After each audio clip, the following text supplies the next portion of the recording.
नमस्कार प्रेक्षकांनो. ठरलं तर मग या मालिकेच्या येणाऱ्या जबरदस्त भागात प्रेक्षकांनो आपल्याला खूप छान असा ट्विस्ट आता पाहायला मिळतोय. इकडे आता आपण बघतोय स्वतःचं नाव कुठे समोर येऊ नये म्हणून नागराजने आता स्वतः महिपतचा खून केलेला असतो आणि त्यानंतर महिपतने अर्जुनला अशी काही गोष्ट सांगितली आहे ज्याच्यामुळे नागराजनेच महिपतला सुपारी दिली होती हे सत्य तर आता समोर आलंच आहे. पण त्याचबरोबर घरामध्ये जी प्रिया तन्वी म्हणून तिकडे राहत आहे, तन्वी नसून ती खरी सायलीच आहे हे सत्य आता सगळ्यांच्या समोर आलेलं आहे प्रेक्षकांनो. त्यानंतर अश्विनने स्वतः मात्र इकडे प्रियाची घरातून जबरदस्त अशी हकालपट्टी केलेली आहे.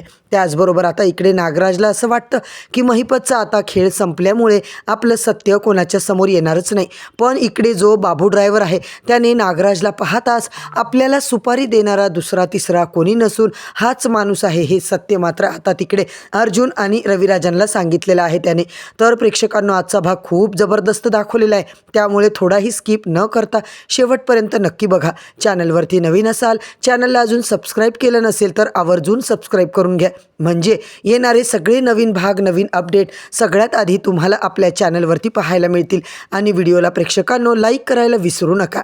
इकडे आपण बघतो अर्जुन, सायली आणि चैतन्य हे तिघेसुद्धा बाबू ड्रायव्हर जो आहे त्याला भेटायला आलेले असतात, कारण आज ते रविराजांना त्याची ओळख म्हणून त्यांना भेट घडून देणार असतात. रविराजांनी जेवढ्या केसेस लढल्या त्यांच्यापैकी असा कोणी व्यक्ती आहे का ज्याने तुला सुपारी दिली याची ओळख आज ते पटवून घेणार असतात. त्यासाठी रविराज आज इकडे बाबू जो ड्रायव्हर आहे त्याला भेटायला येणार असतो. तर इकडे नागराज आता असा विचार करतो की दादाने तर मला घरातून बाहेर जायला परमिशन दिलेली नाही, बंदी घातली आहे. आणि इकडे महिपत त्याला जर का पोलिसांनी पकडलं ना, पोलिसांच्या हातात तो सापडला किंवा त्याला आता किडनॅप करून ठेवलं, पण तिथून तो जर पळाला तर माझं सत्य सगळ्यांच्या समोर येईल, त्यानंतर माझं काही खरं नाही. पण आता त्याच्यावरती काय करायचं, माझं हे सत्य फक्त महिपतला माहिती आहे. जर महिपत या जगातच नाही राहिला तर माझं नाव कधीच पुढे येणार नाही. आता नागराज इथे असा विचार करत असताना नागराजला जबरदस्त आयडिया सुचली, ती म्हणजे महिपतचा खून करायचा. आता कोणाचं सत्य आपलं समोर येऊ शकणार नाही. आता इथे नागराज म्हणतो हो, शेवटचं हेच ऑप्शन आहे, काही झालं तरी महिपतला संपवायला हवं, तरच मी या सगळ्यात सेफ राहू शकतो. आणि सतत त्या महिपतवर जाऊन तिथे पहारा कसा देणार, कोण देणार. नागराज मात्र घाईघाईमध्ये महिपतला भेटायला जाणार असतो. तिकडे तेवढ्यात सुमन येते. आता सुमन म्हणते काय झालं, तुम्ही एवढ्या उशिरे कुठे चाललात. तर आता नागराज म्हणतो मी प्रत्येक वेळेला तुला आडवं यायला हवंच का, मी कुठल्याही कामासाठी बाहेर चाललो म्हणजे तू आडवी येणारच. तेव्हा सुमन म्हणते अहो कोणतं काम, महिपतला भेटायला चालले असणार, आणखीन दुसरं कोणतं काम. आता सुमनने असं म्हटल्यावर नागराज सुमनवर भयंकर चिडतो. मी कुठे जातो, काय करतो, तुला गोष्टी विचारायचं किती वेळा सांगितलं ना नाही विचारायचे, तुला तुझा जीव जास्त झाला आहे की काय, माझ्या वाटेत अशी आडवी येत जाऊ नकोस. इथे नागराज असं सुमनला म्हटल्यानंतर सुमन लगेच म्हणते पण दादांनी तुम्हाला घराच्या बाहेर जायला सांगितलं नाही आहे ना, जर तुम्ही घराच्या बाहेर कुठे जायचं असेल तर किमान दादांना सांगून जा. तर इकडे नागराज म्हणतो तू मला नको शिकवू, मी कुठे जायचं कोणाला सांगून जायचं, आज मी शेवटचं बाहेर जाणार आहे, त्यानंतर मी कुठेही बाहेर जाणार नाही, प्रत्येक वेळेला दादाला सांगूनच बाहेर जाईल. आता तुझं तोंड बंद ठेव, मी कुठे जातोय हे मला अजिबात विचारायचं नाही. आता नागराज घरातून बाहेर निघतो प्रेक्षकांनो. सुमनला मात्र आता इकडे टेन्शन आले की हे नक्की गडबडीमध्ये चाललेत कुठे, पण हे जाऊन जाऊन महिपतलाच भेटणार हे आता सुमनला पक्क माहीत असतं. सुमन म्हणत असते की खरंच यांना महिपत कुठे आहे हे माहीत असेल का. आणि आता सुमन ठरवते काही झालं तरी हे नक्की कुठे जातात, काय करतात हे मला बघायलाच हवं. त्यासाठी सुमन आता नागराजच्या मागे जायचं ठरवते. आणि जसं नागराज घरातून बाहेर पडला तसं मागे मागे सुमनसुद्धा आता घरातून मागे जाते नागराजच्या पाठीपाठी. आता इकडे नागराज महिपतला भेटायला आलेला असतो. आणि आता महिपतने जेव्हा नागराजला बघितलं तेव्हा नागराज म्हणतो काय महिपत शेठ, कंटाळा आला असेल ना तुम्हाला आता या एकाच खुर्चीवर बसून, तुमची मी सुटका करू का, इथून तुमचे हात सोडून काय तर तुम्हाला एक अशा ठिकाणावर जास्त वेळ बसायची सवय नाही ना. आता मी विचार करत होतो की तुमची कायमची सुटका करावी. आता नागराजचे जे टोन असते ते महिपतला अगदी व्यवस्थित कळालेलं असतं. इथं महिपत म्हणतो तू माझं काय बिघडवू शकत नाहीस, हिम्मत असेल ना तर मला हात लावून दाखव, नाही तुझ्या चिंधड्या केल्या ना, नावाचा महिपत शिकरे नाही मी. महिपत असं म्हटल्यानंतर नागराज इकडे प्रचंड चिडलेला असतो आणि तो आता महिपतला म्हणत असतो काय करणार आहेस तू, माझं तू काही एक बिघडवू शकत नाही आहेस. या चार भिंतीच्या आत काय होतंय, काय घडतंय कोणाला काहीच माहिती नाही आणि तू इथे आहेस हे सुद्धा कोणाला माहिती नाही. अख्खी पोलिसांची टीम तुला सैरावैरा शोधतीये बाहेर, पण कोणीही इथपर्यंत अजून पोहोचलेलं नाही आहे, पोहोचूच शकत नाही आहे. इकडे नागराज महिपतला म्हणत असतो आणि महिपत शेठ तुम्हाला माहिती आहे का, तुम्हाला आता जिवंत ठेवून तसाही काही फायदा नाही आहे माझा, कारण जे सत्य आहे ते तुमच्याशिवाय दुसरं कोणालाच माहिती नाही आहे. आणि जर तुम्ही इथून सुटलात, पोलिसांच्या हाती लागलात, तर मग तुम्ही माझं नाव घेणार, पण तुम्ही या जगातच नसाल तर माझं नाव कोण घेईल. म्हणजे माझं हे सत्य कोणालाच कळायचं नाही आणि त्यासाठी का होईना मला तुम्हाला या जगातून ढगात पाठवावंच लागेल. महिपत शेठ आता तुम्हाला जगण्याचा काही अधिकार नाही. आता आता इथे महिपत म्हणत असतो की नागराज तू असं करू शकत नाही, मी तुला सोडणार नाही आहे. मी माझा जीव धोक्यात घालून इकडे तुला प्रॉपर्टी मिळावी म्हणून मी तुझ्या भावाचा ॲक्सिडेंट घडवून आणला होता, तुमच्यासाठी काय काय केलं या सगळ्या गोष्टी विसरलास. पण नागराज म्हणतो की हे सगळं तू मला मदत करावी म्हणून केलेलं नाहीच आहेस, उलट तू एवढा उदार मनाचा नक्कीच नाही आहेस, यामध्ये तुझा स्वार्थ होता ना. माझ्या भावाची 50% प्रॉपर्टी तुला हवी होती म्हणून तू मला मदत केलीस, विसरलास की काय. तर इकडे नागराज हा महिपतला भेटायला गोडाऊनमध्ये येतो. गोडाऊनमध्ये दाबून ठेवलेला आहे, तिथे आलेला आहे. त्याच्या मागोमागं सुमन प्रेक्षकांनो तिकडे आलेली असते. आता या ठिकाणी नागराज आणि महिपत या दोघांना एकत्र पाहून सुमनला धक्काच बसलाय. पण सुमनची आता खात्री पटली, महिपत कुठे आहे हे यांना माहिती होतं, पण महिपतला यांनी डांबून ठेवलं. अशा प्रकारे आता ते त्याला मारण्याचा प्रयत्न करताय. सुमनला आता ही गोष्टच कळत नाही. पण आता इकडे बऱ्याच गोष्टी नागराजने स्वतःच्या तोंडून कबूल केल्या. म्हणजे रविराजची प्रॉपर्टीसाठी नागराजने महिपतला सुपारी दिली होती, हे सत्य आता इकडे सुमनला समजले प्रेक्षकांनो, आणि सुमनला धक्का बसलाय. याची महिपतसोबत मैत्री होती इथपर्यंत ठीक होतं, पण दादांच्या प्रॉपर्टीसाठी यांनी दादा वहिनींना चक्क मारायची सुपारी दिली, हे सत्य ऐकून सुमन धांदरून जाते. सुमन म्हणते आता प्रचंड घाबरलेली. नागराज हा महिपतवर आता हल्ला करणार असतो, त्याच वेळेला सुमनचा तिथे धक्का लागतो आणि तिथे एक आवाज होतो. आता नागराज मात्र इकडे लगेचच मागे वळून पाहतो तर त्याला तिकडे कोणीच दिसत नाही.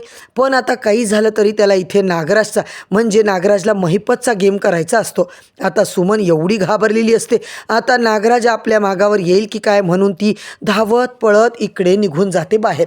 आता तिला काय करावं काहीच कळत नाही. पण आता इकडे नागराज हा महिपतचा इकडे खून करतो प्रेक्षकांनो. तर सुमन आता त्या ठिकाणाहून लगेच पळ काढते. तिला असं वाटतं नागराज आपल्या मागावर येईल. सुमनकडे आता तिकडे मोबाईलसुद्धा नसतो, तिला काय करावं काहीच कळत नाही. घरामध्ये रविराज प्रतिमासुद्धा नसतात. आता सुमन डायरेक्ट अर्जुन सायलीला भेटायला त्यांच्या ऑफिसवरती जाते.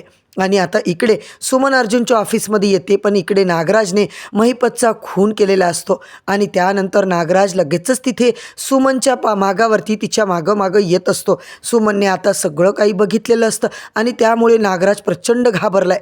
तिने जर तोंड उघडलं, दादा वहिनीला जाऊन सगळं सत्य सांगितलं तर आपलं काही खरं नाही. आता सुमन इकडे धावत पळत येते अर्जुन सायलीला भेटायला ऑफिसमध्ये. त्याच वेळेला सुमन प्रचंड घाबरलेली असते प्रेक्षकांनो, तिला काय सांगावं काय बोलावं काही कळत नाही. सुमन प्रचंड थरथर कापते. त्याच वेळेला आता अर्जुन सायली म्हणतात सुमन काकू काय झालं, तू इतकी का घाबरली आहेस. सुमनचे इथे हातसुद्धा थरथरतात. सायली तिथे असलेला पाणी सुमनला प्यायला देते, पण सुमन म्हणते नाही, मला तुम्हाला काहीतरी इम्पॉर्टंट सांगायचे, मला तुम्हाला यांच्याबद्दल सांगायचे. तर सायली म्हणते की सुमन काकू आधी जरा शांत व्हा, शांत होऊन सांगा बरं नक्की काय झालं. तेव्हा आता सुमन अर्जुन आणि सायलीचं सगळं नागराजचं सत्य सांगून टाकते त्यांना. इथे सुमन सांगत असते की 22 वर्षापूर्वी दादा वहिनीचा जो अपघात झाला तो महिपतनी केला, पण त्याला सुपारी देणारा माणूस दुसरा तिसरा कोणी नसून माझा नवरा नागराज आहे, यांनीच हे सगळं केलेलं आहे. आता ही गोष्ट ऐकल्यानंतर मात्र अर्जुन सायलीला धक्का बसतो. आता अर्जुन म्हणत असतो की सुमन काकू अगं काय म्हणतेस तू, नागराज काका असं का करू शकतात. नाही तू काय म्हणतेस तुला कळतंय का. सुमन म्हणते मी जे सांगते तेच खरं आहे अर्जुन. तू इतके दिवस झाले महिपतला शोधत आहेस, तो महिपत कुठे आहे हे सुद्धा मला माहिती आहे. आता सुमन झालेला सगळा प्रकार आधीपासून सगळं अर्जुनला सांगते की मी गेले बरेच दिवस यांच्यावर लक्ष ठेवून होते आणि त्यांनी त्याच्यातून मला ही गोष्ट कळली होती की महिपतसोबत यांची मैत्री आहे. हे बऱ्याच वेळेला महिपतला भेटायला जायचे आणि एक दिवस मी त्यांच्या मागावर गेले तेव्हा महिपतलाच भेटायला त्याच्या घरी गेले होते आणि त्यानंतर माझी पूर्ण खात्री होती की या दोघांमध्ये नक्की काहीतरी आहे.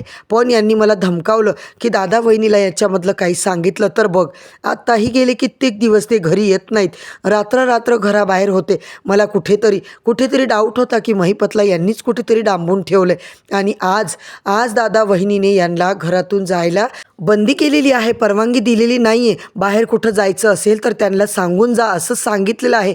पण हे आज पुन्हा घराच्या बाहेर निघाले आणि मला वाटलं होतं हे जाऊन महिपतला भेटणार आणि मी त्यासाठी त्यांच्या मागावरती गेले तर हे महिपतला गोडाऊनमध्ये तिकडे डांबून ठेवलं होतं एका खुर्चीमध्ये. त्याचे हातपाय सगळं बांधून ठेवलं होतं. मला वाटलं की महिपत त्यांचा मित्र आहे, पण यांनी तर त्याला सरळ डांबून ठेवलेलं आहे.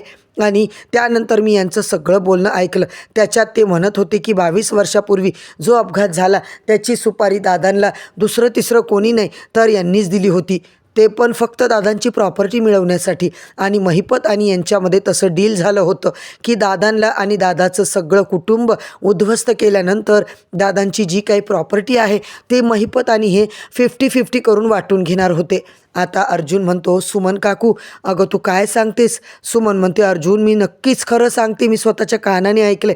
आता हे सगळं महिपतला भेटायला गेले आणि महिपतला पोलिसांच्या हाती सापडू नये म्हणून जर महिपत पोलिसांच्या हाती सापडला तर यांचं सुद्धा नाव घेतील, यासाठी त्यांनी महिपतला मारण्याचा सुद्धा कट केला आहे. बहुतेक मी इकडे येईपर्यंत त्याला मारलंच असेल, महिपतला मारलंसुद्धा असेल असं म्हटल्यानंतर इकडे अर्जुन मात्र प्रचंड घाबरला. त्याबरोबर आता ज्या रूममध्ये म्हणजे ज्या ऑफिसमध्ये अर्जुनच्या तिघं हे थांबलेले असतात त्या ऑफिसचा दरवाजा आता जोरात वाजवला जातो. आता त्यांना खात्री असते की हिला मारायला नक्कीच नागराज आलेला आहे. इथे आता अर्जुन, सायली, सुमन तिघेसुद्धा घाबरले. मग काय प्रेक्षकांनो, ज्या वेळेला नागराज तिकडे दरवाजा वाजवतो आणि त्यावेळेला त्याच्या लक्षात येतं की हे तर अर्जुनचं ऑफिस आहे. आता सुमनच्या मागावर नागराज हा तिच्या ऑफिसपर्यंत आलाय. पण आपण कुठे आलो या गोष्टी सुरुवातीला नागराजला जरासुद्धा भान नसतं आणि त्याला जेव्हा कळतं या ठिकाणी हे ऑफिस तर अर्जुनचं आहे, म्हणजे सुमन इथे अर्जुनला भेटायला आलेली आहे. आता सुमन अर्जुनला नक्की काय सांगते हे ऐकण्यासाठी नागराज कान लावून ऐकत असतो, पण त्याला काही ऐकायला येत नाही. तेवढ्यात मात्र आता अर्जुन हा दरवाजा येऊन उघडणार असतो. तेवढ्यात नागराजला कळतं की अर्जुन येणार. त्या ठिकाणी सुमन जर खरंच या अर्जुनला सगळं खरं सांगेल तर आपलं काही खरं नाही. आणि त्याबरोबर आता इथे नागराज स्वतः तिथून पळ काढतो आणि अर्जुन बाहेर येऊन पाहतो तर तिथे कोणीही नसतं. सुमन प्रचंड घाबरलेली असते. ती म्हणते, मला माहिती आहे या ठिकाणी हे आले होते माझ्या मागावरती, त्यांनी मला बघितलं आहे की मी त्या गोडाऊनमध्ये त्यांच्या मागे गेले होते, त्यांचा माझ्यावर संशय आहे. आता सुमनने दिलेल्या माहितीनुसार अर्जुनने चक्क इकडे महिपतला डांबून ठेवले, तिकडे आत्ताच्या आत्ता जायला हवं असं म्हणत त्याने इन्स्पेक्टर सावंतांना फोन केला. सुमनने दिलेल्या माहितीनुसार जो ॲड्रेसवरती नागराज आपलं महिपतला डांबून ठेवलेलं असतं नागराजनी, तिकडे आता हे सगळे जण चाललेले आहेत. आता अर्जुन हे तिथे पोहोचतात त्यावेळेला नागराजने ऑलरेडी महिपतचा गेम केलेला आहे. आता महिपत इकडे जिवंत असतो बरं का. ज्या वेळेला अर्जुन तिथे पोहोचतो तेव्हा महिपत जिवंत. अर्जुन आणि महिपत जवळ गेल्यानंतर तो महिपतचा मागचा जो सगळा भूतकाळ आहे, म्हणजे नागराजने आत्तापर्यंत कशाप्रकारे प्लॅनिंग करून रविराज आणि प्रतिमा आत्या यांचं, तन्वी यांचं कुटुंब उद्ध्वस्त करण्याचा प्रयत्न केला. आपल्याला सुपारी देणारा माणूस दुसरा तिसरा कोणी नाही तर नागराजच आहे, हे सत्यसुद्धा आता इथे महिपतने स्वतः अर्जुनला सांगितलं. आणि त्याबरोबर आणखीन एका गोष्टीचा उलगडा इथे महिपतने केला, तो म्हणजे महिपत आता इथे अर्जुनला सांगत असतो की तुमच्या घरात जी तन्वी आहे ती खरी तन्वी नाही आहे, तीसुद्धा या नागराजनेच एक बनावट मुलगी तन्वी म्हणून तुमच्या घरामध्ये नेलेली आहे. खरी तन्वी तर दुसरीच आहे, कोणीतरी दुसरी आहे. आता असं म्हटल्यानंतर अर्जुन म्हणत असतो की मग कोण आहे खरी तन्वी, कोण आहे? तर इकडे सायलीसुद्धा उभी असतो. तेव्हा महिपत सायलीकडे बोट दाखवून चक्क आता सांगणारच असतो आणि त्याच वेळेला इथे महिपतने त्याचा प्राण, त्याचा जीव सोडलेला असतो. प्रेक्षकांनो, आता मात्र इकडे अर्जुन म्हणत असतो की याला नक्की कोणाला काय सांगायचं होतं की खरी तन्वी कोण आहे. आणि आता नागराजला सुद्धा माहिती आहे, पण आता अर्जुनला हे सगळं कळलंच नाही की महिपत हा सायलीकडे बोट दाखवत होता आणि सायलीला सुद्धा कळत नाही की तो आपल्याकडे बोट दाखवतोय. म्हणून त्यामुळे प्रिया ही खोटी तन्वी बनून आली, हे सत्य अर्जुन सायलीच्या समोर तर आलंय, पण खरी तन्वी कोण आहे म्हणजे सायलीच आहे, हे मात्र अजून हा सस्पेन्सच राहिलाय प्रेक्षकांनो. तर आता इथे महिपतचा जो काही आहे, नागराजचा खरा चेहरा समोर आलाय. महिपतला मारलं, प्रिया खोटी तन्वी आहे हे सुद्धा सिद्ध झाले, पण सायली ही खरी तन्वी आहे हे सत्य मात्र अजून उलगडलेलं नाहीये. हे आपल्याला येणाऱ्या पुढच्या काही भागांमध्ये भागामध्ये नक्कीच पाहायला मिळेल. तर प्रेक्षकांनो, तुम्हाला आजचा भाग कसा वाटला कमेंट करून सांगा. व्हिडिओ आवडला असेल तर व्हिडिओला लाईक करा, चॅनलला सबस्क्राईब करा आणि प्रेक्षकांनो हाईप करायला विसरू नका. उद्या परत भेटूया नवीन भागाच्या नवीन एपिसोड रिव्ह्यूसोबत. तोपर्यंत धन्यवाद.